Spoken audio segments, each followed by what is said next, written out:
क्या आपने कभी महसूस किया है कि केवल एक संस्कृत शब्द का रूप याद करने से ही 10 से अधिक शब्द अपने आप समझ में आने लगते हैं?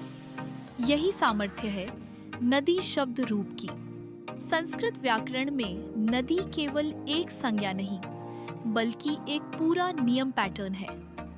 एक बार यह प्रतिरूप सही समझ आ जाए तो मति, गति, शक्ति, बुद्धि, लक्ष्मी जैसे ईकारांत स्त्रीलिंग शब्द अपने आप स्पष्ट होने लगते हैं। चाहे विद्यालय की परीक्षा हो, बोर्ड परीक्षा, स्नातक स्तर या टीचिंग एग्जाम जैसे CTET, TET, BEd, TGT, PGT, हर जगह नदी शब्द रूप बार बार पूछा जाता है।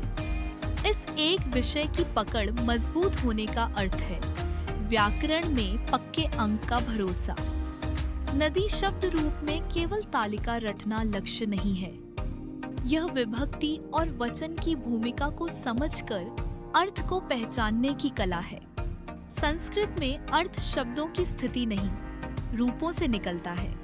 इसीलिए यह अध्याय आधारशिला माना जाता है। जब यह समझ भीतर तक बैठ जाती है, संस्कृत पढ़ना अचानक रूखा या भारी नहीं लगता।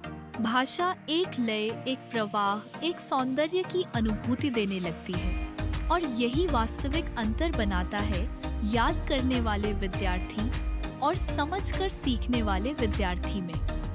यदि आप इस विषय को सरल, सुंदर और अभ्यास आधारित तरीके से समझना चाहते हैं और संस्कृत व्याकरण को समझ की शक्ति से मजबूत बनाना चाहते हैं, तो पूरी विस्तृत जानकारी, तालिकाएं, उदाहरण और अभ्यास सामग्री आप ट्यूटी हब वेबसाइट पर देख सकते हैं। लिंक विवरण में दिया गया है।